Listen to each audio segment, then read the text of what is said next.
Namaste, friends, and Suswagatam, and welcome to our Virat Hindustan Sangam social media channel and to our Sunday program of Words of Wisdom Gyan Ganga.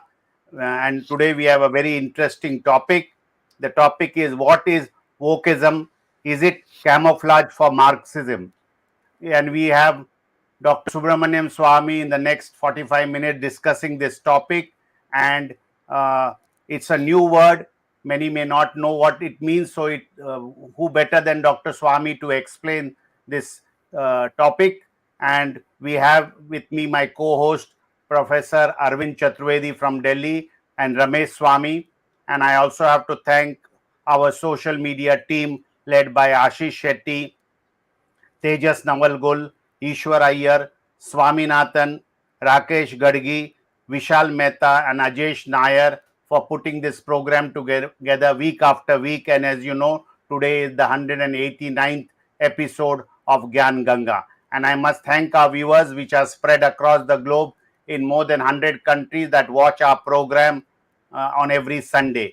As you know, we are not only on YouTube or Facebook, we are on Twitter Spaces, we are on podcast and numerous other Instagram and numerous other channels to reach a vast audience which is across the globe. So with these words, it is going to be now Dr. Swami going to explain to us what is wokeism, and as many people say, it could be perhaps old wine in new bottle.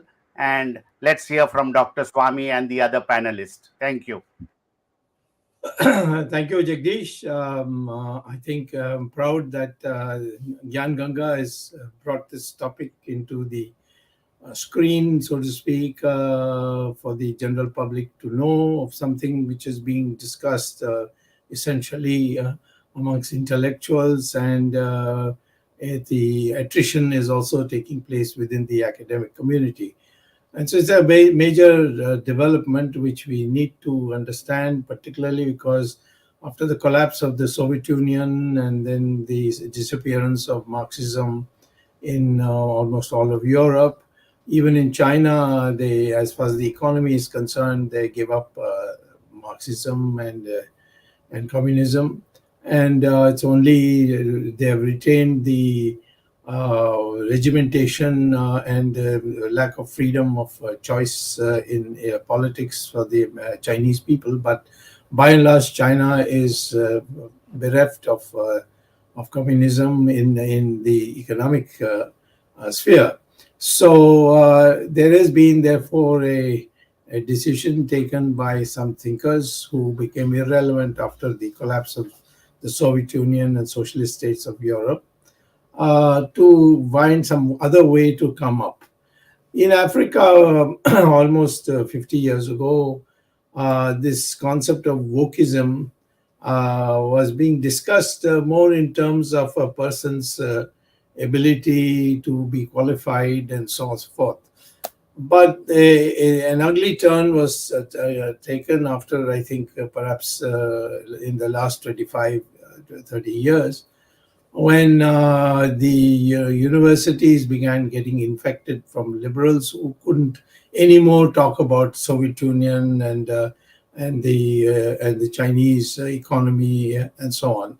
So this form began to grow, and for some reason, why we are interested as Indians is, I began to see that IIT became a matter for real concern, because the people who were coming out of IIT were not pro-left, unlike, say, people coming out of JNU or some Calcutta University or something like that.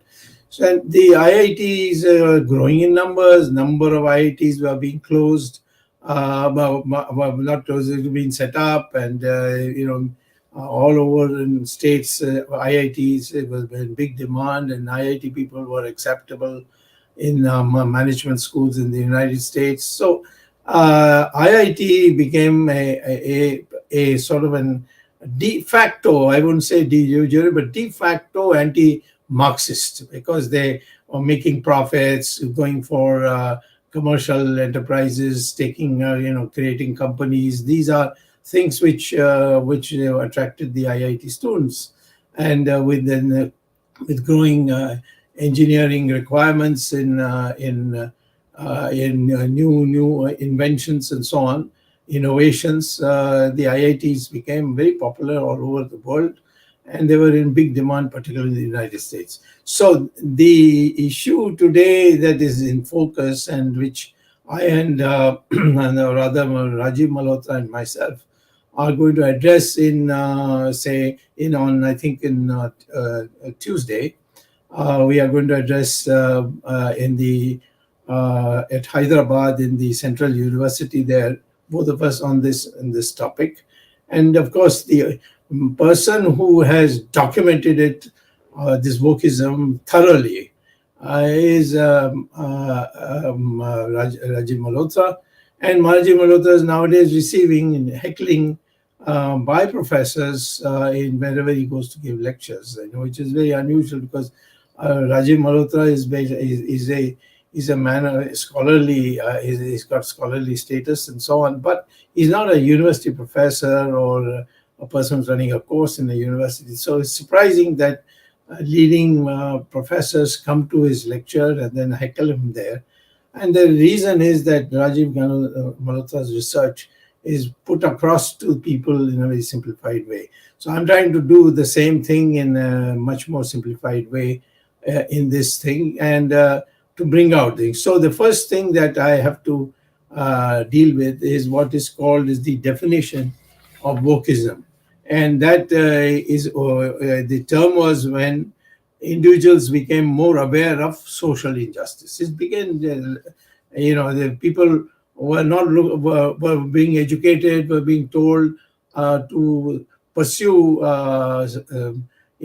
careers and so on, but at the same time also have a mindset for social justice and so on. The mild form of what the leftists would consider as one of their plaques, but that's how it began, and and then it went on to a higher plane, and it began to be wokeism.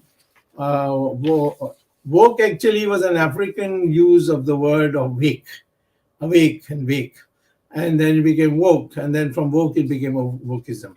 So the Africans used it because they wanted to wake up their people to their rights and so on and so forth. So they used the word woke. And the second level of definition was the state of being aware, especially of social problems, such as racism and inequality. So originally it was, social concerns, whether you're getting employment, you're not being discriminated against, and so on. But now it became the question of racism, that you are being targeted because you are a different race, not because you come from a foreign country, or you're not well qualified, or you're not up to the what they call the blue level in Boston. So it began to get closer and closer to Marxism, which was the aim of all these unemployed Marxists, who thought that this concept is a kind of a sneaky way of returning to basic Nazi concept, basic communist concept. But of course, communism was essentially an economic thing, haves and have-nots and so on. Here it was much more, even if you're a have-not, but if you are not a woke or you don't believe in wokeism, then you are a target. And so it was more oppression and the oppressed, that kind of thing that developed. So it became a much wider concept, and it began gaining strength. Now, I would like to mention to you that this question has now become, before I decide to have discussion, I think Ramesh lives in the United States, so he must be more familiar than most Indians, because in India, it's not an issue such a big issue. But I must tell you, this Hindutva concept and this Vishwaguru idea, these are scaring these people, that this concept, they of this Indians develop in this kind of identity. It's very similar to what happened when the British were here.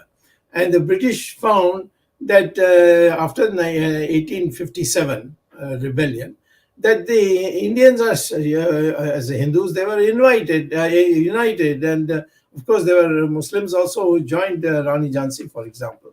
But the fact is that the Hindus were getting up, and it is that time when Macaulay came in and prescribed how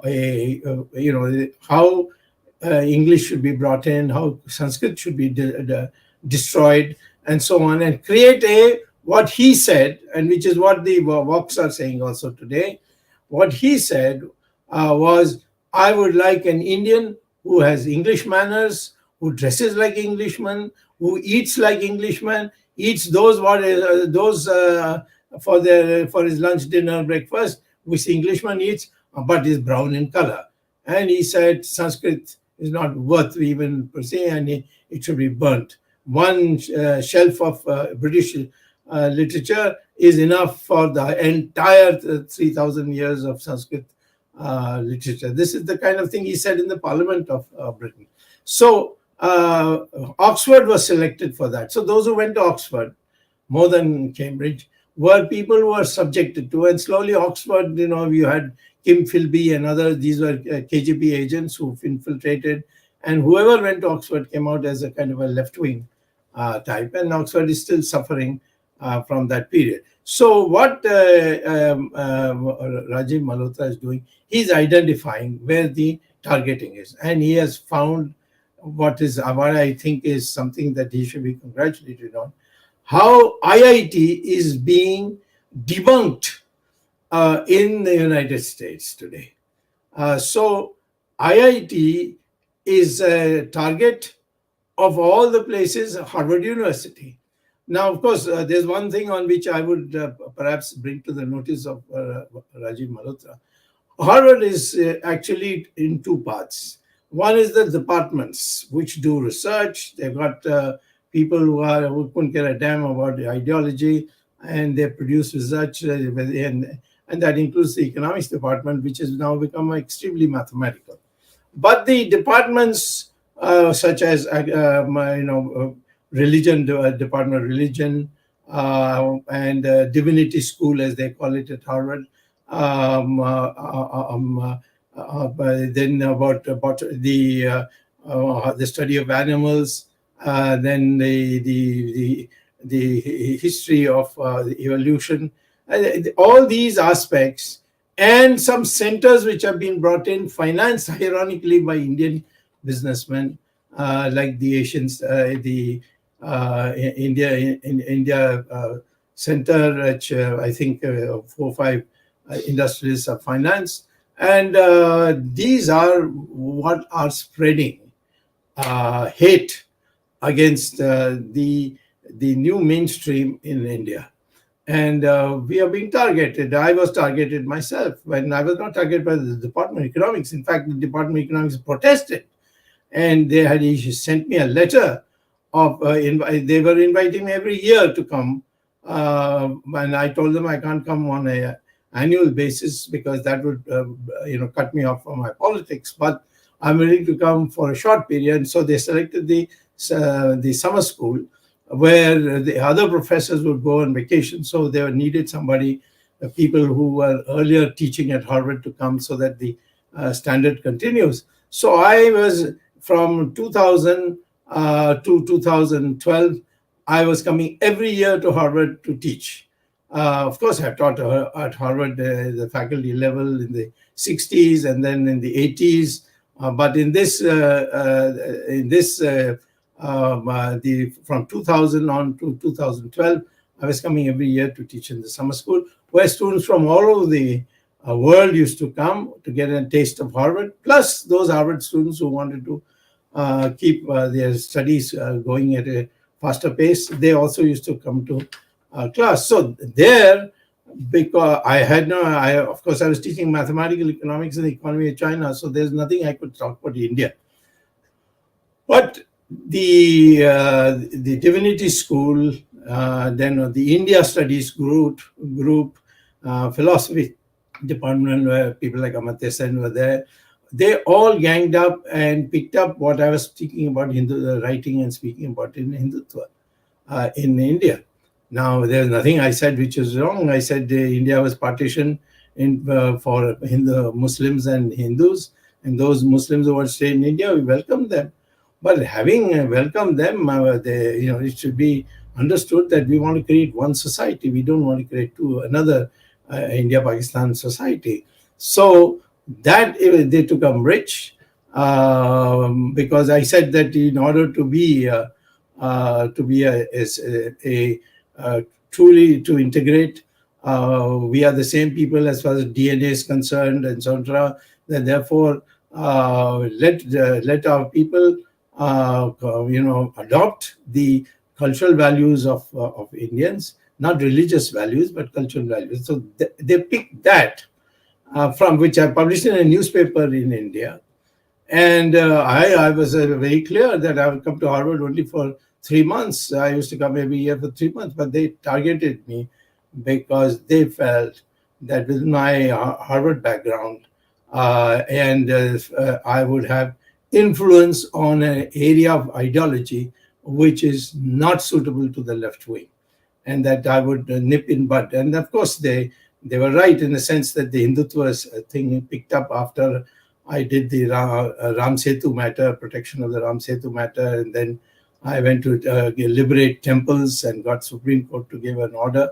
So I was, after the Department of Economics wrote me a letter inviting me again to come, they went to a catalog committee, and where nobody goes, no professor goes there, even behind my back, without even asking what did I say, what did I publish, they raised a hue and cry in the catalog committee that won't allow the catalog to pass, which is only to find out whether the printing is good and pictures are good. It's not meant to evaluate anything else.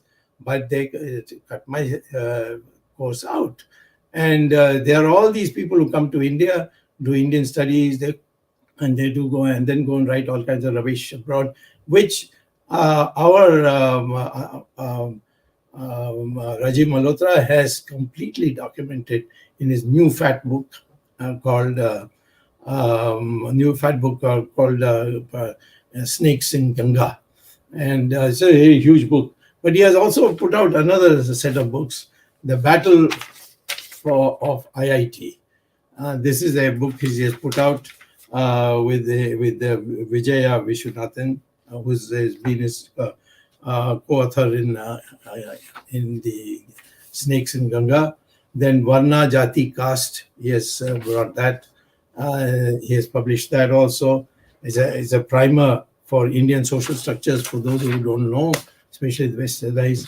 And then he has a nice book called The 10 Heads of Ramana, about those 10 people who are pushing the walk line in our society. So let me just conclude and then go to my colleagues, and then we can have a thing. Let me say that the problem is after the collapse of the Soviet Union and China giving up communist theology in economics and adopted the market system. The whole communist movement, which was built on the economics only and nothing else, got destructed. So this time they decided, these groups they all become dysfunctional. They decided that they will not go through economics, but they will go through the social social structure. So Brahmins are a special target. I mean, there's no such thing as a Brahmin. If you read Gita, Gita says if you're Gyani, Tyagi, and Asahasi, then you're a Brahmin. And many of the American scholars of this type, they tell me that X, Y, Z of my Indian friends, they are Brahmins. They're not Brahmins. There's no such thing as born Brahmins. It's a guna, as Lord Krishna says. But they want to create this struggle between the Brahmins and non-Brahmins, and that struggle includes saying that the IIT is only for Brahmins, and the people who are coming to the United States are only Brahmins. Of course, the Brahmins are coming. There's no discrimination in the United States against Brahmins, as long as you know the subject they want you to work on. So this caste is the distinction that they're bringing. Of course, I don't believe that caste has got nothing to do with varna. Varna is fourfold, and it is a choice of occupation that you do. If you are born in any family, if you become a scholar, a jnani, tyagi, sahasi, then you become a Brahmin. So Vishwamitra was born in a Kshatriya family, but he became Maharishi. Same thing is with so many others whom I can name. Even Valmiki was born in a Dalit family, but he became a Maharishi. So, all these distortions are being to create, because Brahmins are in a small minority, and therefore you target them and say they are taking away everything. All the Brahmins are taking over all the scholarships. All the Brahmins are taking all the admission, and so on. So that targeting and destroying the IIT has been one of the targets, and therefore that's why we have to take it seriously. Otherwise, who cares for them? They don't exist. The Hindus are 80%, and we are all over the country. And now we are much more conscious of our own identity, and it is being explained by all enlightened sadhus and sannyasis around the country. So this is not any issue for us inside, but they are creating this concept of poisoning the society, and therefore we have to therefore deal with it. So now I would say that while the original idea was wokeism as a theory of behavior and attitudes of people, as also being sensitive to social and political issues and injustices. So from that, it has now gone into a situation where you are targeting, as far as India is concerned, you are targeting a sector of our society which is part of our intellectual capital, so that India doesn't progress. And that is what the danger is. And therefore, it's a very big subject. I can speak for hours. But there was a time when Oxford University, all those people who had to become communists went there, and then KGB agents like Kim Philby and others who used to come and give lectures and convert people and make them into communists. That's how it was being done at that time. And so, because the British felt it's better for an Indian to be a communist than a nationalist.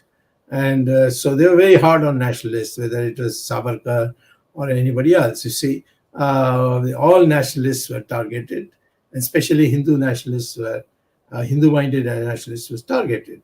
So, but if there were people who were not likely to be coming over to become Christians or something, for them they then began this, training them in English habits and so on, so that they abhor anything Hindu. So that kind of thing is now come in a different way. That talent is today, they say, cornered by vested interests, the Brahmins and a small section, and the poor, the Dalits, etc. They are not getting anything at all, which is not true. There are examples of Dr. Ambedkar. I mean, Ambedkar was the one who wrote piloted the Constitution of India. Ambedkar was a scholar. He got a PhD from Columbia University, and his Brahmin teacher actually sent him to Columbia University in 1916. And that person remained steadfast till Jawaharlal Nehru broke his heart, and then he became a Buddhist. And at that time, all the Muslim leaders, Christian leaders, all went to his house to Ambedkar, saying, "Hey, join us. We'll take you up." He said, "No, I belong to this country, and in this country, this is the culture. I can't go outside that." So we have that tradition, but it's not enough for individuals to be strong. We want this to be this conspiracy against Hinduism and India's culture. We have to deal with it directly. I would still like to emphasize Harvard's Department of Economics, each of them is innocent of all this. This comes in with the non-departmental part and those parts which deal with the guesswork analysis. They are the ones who are doing it. So to say blanket Harvard, then it will prejudice many of our people who think this is a fine place where everybody is desiring to go and get educated, and they do get educated. And But if just because there is a fringe element at Harvard which is making life miserable for some of us, that doesn't mean that we should denounce it. And I think certainly this is something I've explained to Rajiv Malhotra, but he has a narrative problem. In the narrative, we can't go on making such a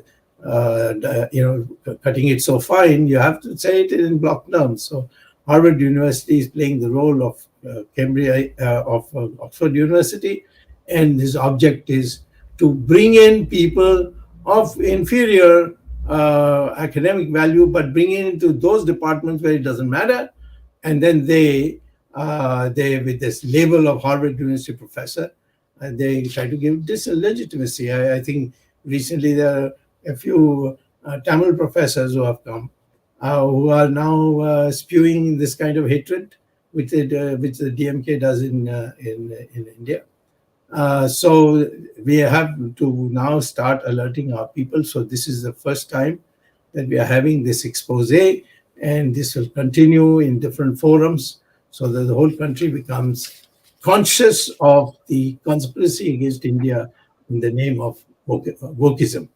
Over to you, to Jagdish or to Ramesh.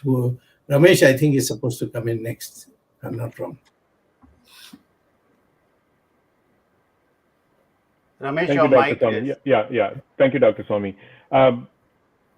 As you had said, Rajiv Malhotra has done a phenomenal job in exposing this wokeism agenda that is spreading like cancer in the US, Dr. Swami. So what started earlier, it was a mainstream Marxism based on economics failed. So that permeated into the universities, and it has taken, as we say, a demonic form or a huge form in the universities today, because most of the universities in America are completely left woke. They've gone extreme left. So their logic is very simple. You're either with us or you're not with us. So it is going completely a radicalization of ideas to destroy a local culture. So it has gone to that extent. And now, if you don't, the point, Dr. Swami, is that if you don't agree with them, they just don't accept you, and you're a racist, you're discrimination, you're complete, you're against race, gender, whatnot. It's just permeated into a lot. For example, Stanford has 75 different genders that somebody can identify with, and pronouns are 180, 190 pronouns. People can call themselves anything they want. I mean, universities are a place for education.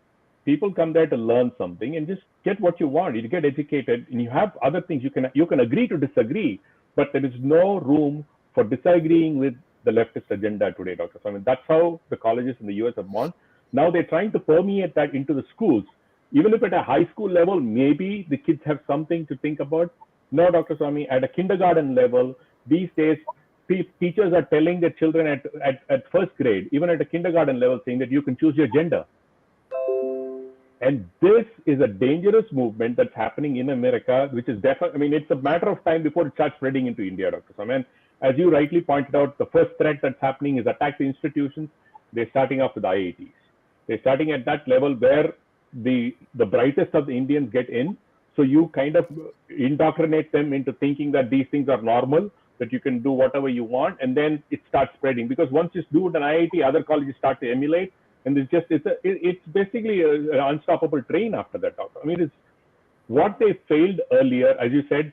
The Muslims for 800 years ruled India, 200 years, the British 200, 300. They couldn't convert. We are still 70%, or not about Hindus. They're still not able to find out what the culture is all about. The new agenda is attack all of this, is saying that you are anti-race, or you're casteist. Ridiculously, city of Seattle said caste discrimination should be eliminated. What has caste got to do with America? I really don't understand that. And now, 2 days ago, Dr. Swami, Toronto High Schools District have said caste is a very important problem in the schools. They have said that. In Canada, it is amazing that people don't even understand what caste is. And idiots up in some of these school boards come up with some kind of ridiculous arguments like these and saying caste exists in the Western world. Caste has been abolished in India 70 years ago. They want to keep on blowing this fire up, continuing to say that casteism exists. Now casteism exists in America. It is just unbelievable, Dr. Sumi, where this wokeism agenda is moving along, because when they failed earlier on the economic side, they're now moving it on the cultural and mindset side, and they're pushing. At least if it ends in the universities to some extent, now the corporates in America have also taken this up, very sadly, because yes, the corporates need to make sure there is a equality among people you hire. There is a good strike of balance between men and women in this. Now it has gone in full wokeness mode, saying, they're taking some of these extreme measures into the corporate world as well. So some of the corporates are going crazy over this. And it is getting a serious impact on normal people, because, for example, Dr. Swami, I know a lot of people who have been working, they've been booted out in the past 1 year saying that they have to bring in equality. In the name of equality, they're being fired, because it's not because of performance. They're revenue generators, but they're getting fired. Purely because saying, oh no, we got to strike a balance, we need to have a... Yes, you can strike a balance, but it doesn't mean that whatever people are performing can be kicked out. You bring in as an agenda, you say, okay, we will achieve this at a certain level, right? As we move forward, we're going to get into this. No, that's it. It's a cut and paste, because today, for my marketing purposes, this is important. So I have to show outside, and some of the CEOs have gone mad over this in bringing this agenda. The basic wokeness, Dr. Swami, is very clear. It's to destroy the social fabric of a country, and India is very vulnerable. And because time and again, communism tried to spread in India, basically in the colleges. It failed, because people have gone off late. Every guy who's in a college wants to get a good job. They want to have a good, wear good dress shirt. They want to have the best. You can't be a communist and get all of those things. So they moved over there. So economically, the Marxism has failed. Now they're bringing in this gender, all this equality and all these things back, and trying to see if we can destroy the fabric of the culture or the society. Bring in equality. There is nothing wrong about it. The most important factor is don't destroy the social fabric. Educate them and bring them up, instead of saying, if you don't agree with us, you're a racist or something like that. They want to divide again and conquer. But this is the new way of them to start dividing and conquering, multiple societies across the globe. The funniest part, Dr. Swami, the Marxism started in Russia. You go to Russia and China, you try any of your wokeism nonsense there, good luck with it. They're not going to accept it. Forget it. It's not. They're very clear. Russia and China is concerned, none of this wokeism works. Whether it exists as a subculture is a different issue. But India needs to be wary of this. America is suffering. When America goes through one phase after the other, we have gone through this thing. There's the Occupy Wall Street. That was a huge wave that was created, but then it died. It didn't have traction. Now the new traction is wokeism, and it's spreading like wildfire, Doctor. People are getting fed up at some point in time, because when you start teaching a 3-year-old to say you can choose to be a girl or a boy, that really crosses the line, because that's the job of the parent. The teachers, instead of teaching them math, science, or whatever thing, educating them in what they're supposed to be educated, instead of them come into the class and talk about gender issues, which is actually a responsibility of the parent to decide what they want to do, that's breaking out the society, Dr. Swami. And that India needs to be watchful about. It could start spreading. It doesn't spread anywhere else. In America, it does. to some extent, the UK is also getting into that, Europe to some parts. But once it gets into more conservative countries, the Middle East, India, it's not going to fly, but India is very vulnerable to this. And Rajiv Malhotra has done a phenomenal job documenting all of this. I think multiple speeches as we hear about him, and he's just exposing one hypocrisy after another of all these people. Yeah, and then see, you said you're going to have a session on Tuesday. I think all of the viewers should, if possible, attend it, because it's an invite-only event in Hyderabad. Hopefully, we'll have a video up after a few days. It is some eye-opening as what Rajiv has been doing so far. Over to you, Jagdish. Dr. Swami, many of the viewers would like to know that would this movement of wokeism succeed in India, or at least have some roots in India, because India's ancient culture and all that. So many of the viewers like to know whether it can strike roots in India. Let Arvind first finish his presentation, and then I will take this question up. Yeah, thank you. What Ramesh has described, I think, and what you had earlier mentioned about the dimensions which Rajiv Malhotra in his recent books has identified, I think it is very serious. Call it wokeism, call it by any other name. These are set of people who are trying to attack the right wing, flourishing Hinduism, or flourishing Sanatan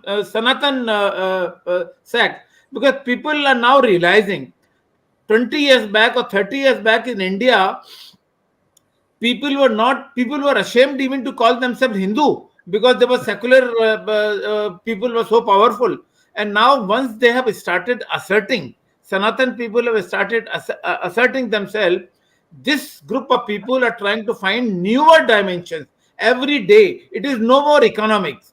When we said, is it a camouflaging for Marxism? Marxism was more regarding the economic aspect, or exploitation, or bourgeois, or oppressor, or the oppressed. But these people are trying to find out newer dimensions even beyond Marxism. For example, what Ramesh had described, in India, for last 15-20 years, this LGBTQ community, they have been trying to assert themselves and coming out openly, and they want to be recognized. Of course, the Supreme Court had removed 177 and all that, and maybe the legal system in India has also been supporting without knowing the dangers of this. But I think the dangers are very serious, and there is a challenge to the right-wing Sanatan people attacking Hinduism, because they have asserted and they have flourished and they have succeeded. And therefore, whether it is Harvard you're talking about, whether other universities in US, for example, even this concept of Dalit. Of course, Dalit is an economic concept. It actually comes from Marxism. But the way they are trying to divide Hindu community by saying, what is this Bhim concept? Bhim concept, the Jai Bhim, they are opposing to Jai Shri Ram. And basically idea is that Dalit are not part of Hindus. And there are certain people, a huge group on Twitter and social media, which they call themselves the Mool Nivasi. They call themselves the Mool Nivasi, and this Mool Nivasi means these upper caste people are attackers, and Arya Dravidian theory. So this is actually a whole concept, and it is they're not isolated. There are different groups which are attacking Hinduism from different corners and now consolidating themselves. Therefore, the danger should be identified and challenged. Well, I think Jagdish wanted to know whether this is a spreading thing in India or not. Isn't that? Yes. Yeah. Well, see, I have seen politics now from 1970, and that makes it 53 years.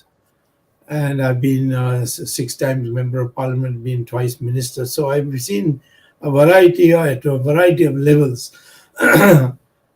This society of ours, which is predominantly Hindu society, is still 80%, is something which all predictions have gone awry. I remember that during the emergency, people used to say that this democracy is, only these Western educated and these English educated Indians know about democracy. We have a tradition of Rajas, Maharajas, this blah blah and all that. And so Indira Gandhi has now become a kind of a Maharani, and so there will never be a democracy again. And when the elections were held, they said, what poor people know, they want something to eat, and they so on and so forth. And they are definitely going to vote for. Some educated people may vote for Janata Party, and so on. But in the truth, what we found is that these poor people of Uttar Pradesh, Bihar, Rajasthan, Punjab, Haryana, all these northern states, they voted bulk against Indira Gandhi. And the educated South India, Andhra, the undivided Andhra, then the Tamil Nadu, Karnataka, Kerala, they voted in overwhelming majority for Congress Party, that is Indira Gandhi's Congress Party. How do you explain that? You see, Kerala has almost 90% education.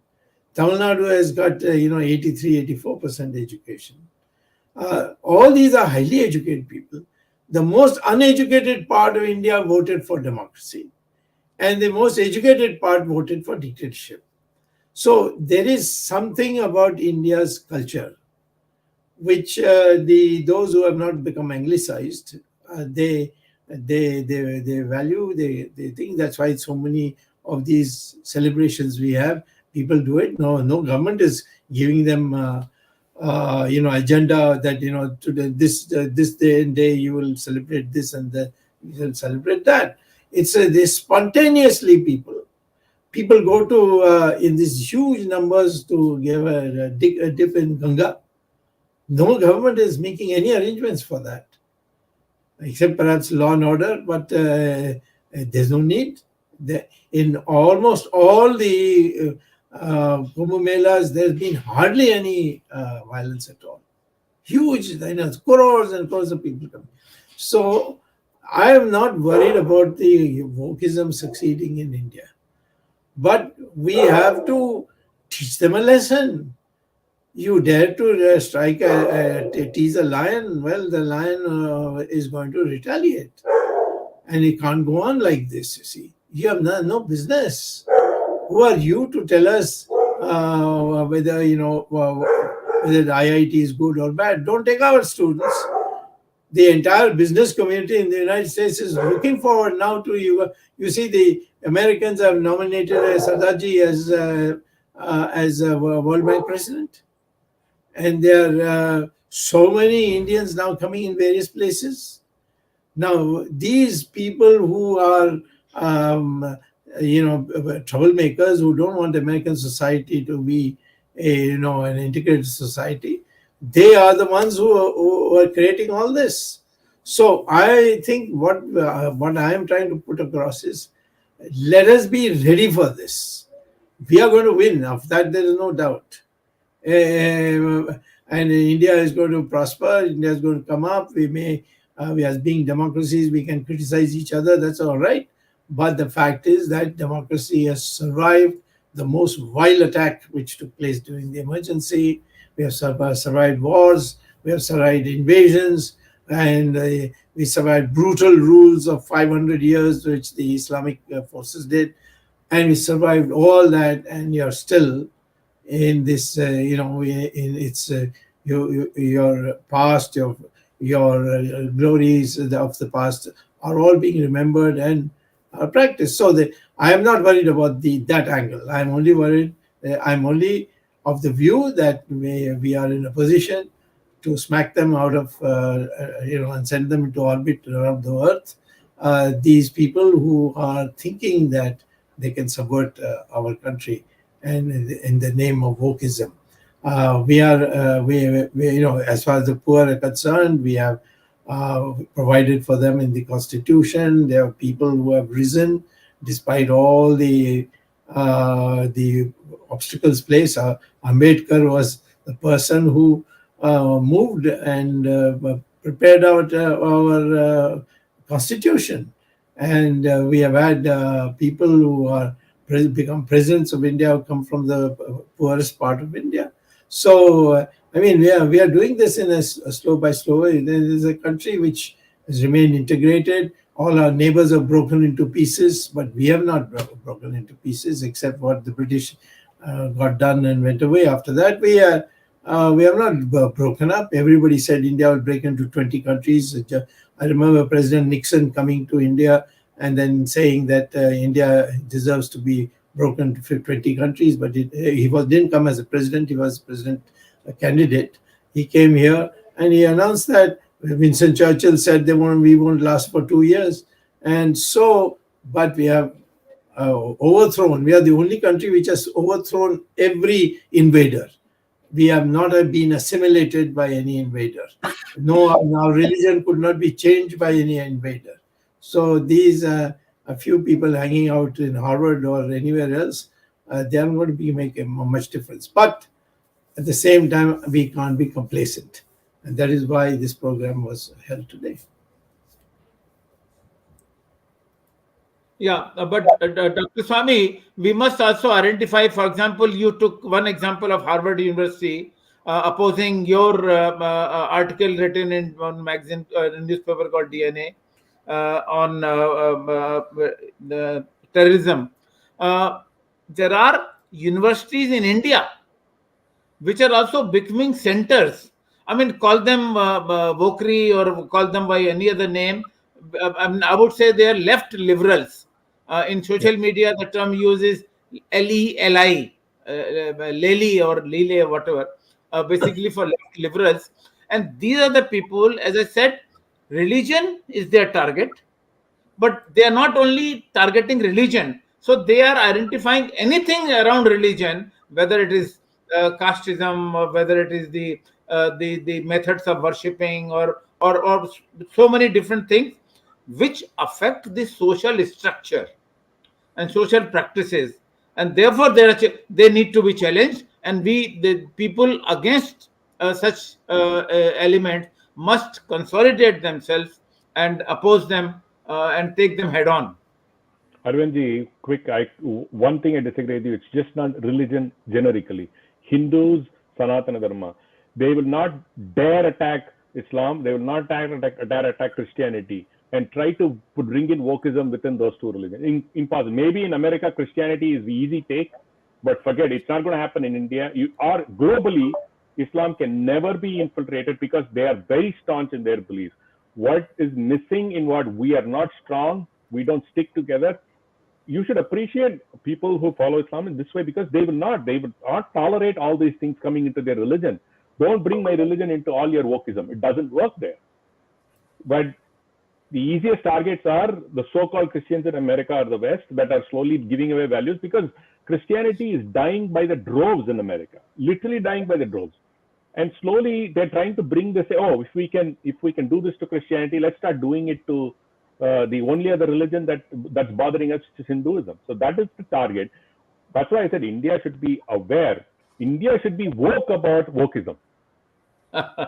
That's important because let us take a one-upmanship of this wokeism that is coming into India. Be aware because unfortunately in America, I think a lot of times, even Sri has told this multiple times, the family fabric is very, very weak. Unfortunately, some pockets are very good, but in general, it is very bad. So unfortunately, that is why in India, we should not allow this to happen because the families are giving away their responsibility to somebody else to teach them about their culture, which is where all this indoctrination comes into play. Yeah. And it is spreading, and the biggest impact are Indian Hindus. Dr. Sami, I'll give you one more example. I'm talking about Indians in information technology. Men are considered as white.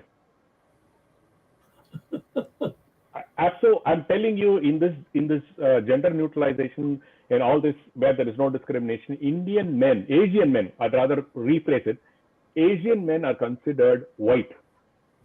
So you are as likely to lose your job as a white person. There's no difference. They don't see a difference. Then comes after that, so they are driving towards other people of color, women of any color, even whites, but even in women of color, white is a level lower. But then that's where this is going, unfortunately, in corporate America, saying that I have faced this myself. I don't want to disclose it on this channel yet, but I will share with you later. I have personally faced this, saying that you are an Asian male, even though I am a minority, as per the American laws, we will not give you projects or we will not work with you because you are an Asian. That's the status of America today. So India has to be aware, because this program, being whether it's happening in America is one part, Dr. Swami, we should make sure that this doesn't permeate or allowed to permeate in India. Dr. Swami, I have only one question. I think I read yesterday or today that the Indian government is filing an affidavit in the Supreme Court about same-sex marriages. I don't understand. Is this something that has the court asked the government to respond, or is this some involuntary push by the government? No, it is a court notice, and we have the government has objected to it.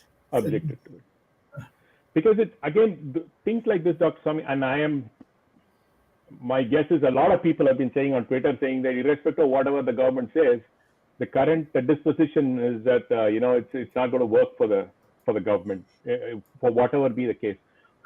Indian society needs to be aware of where this is going. Please take care of what you do with your own children and your society, and be careful about it, because the so-called caste system or the caste discrimination that all the DMK riffraffs and goons spread has got nothing to do with Brahmanism, that's what they call it, the Brahminical patriarchy. That's what there are only 2% or less than 2% of Brahmins in Tamil Nadu.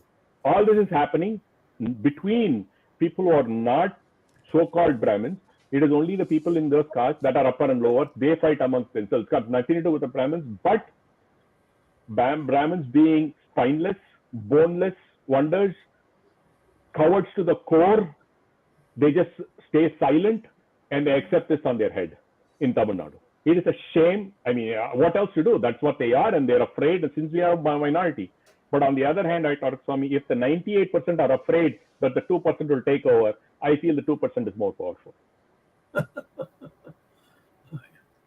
Yes, Jagdish.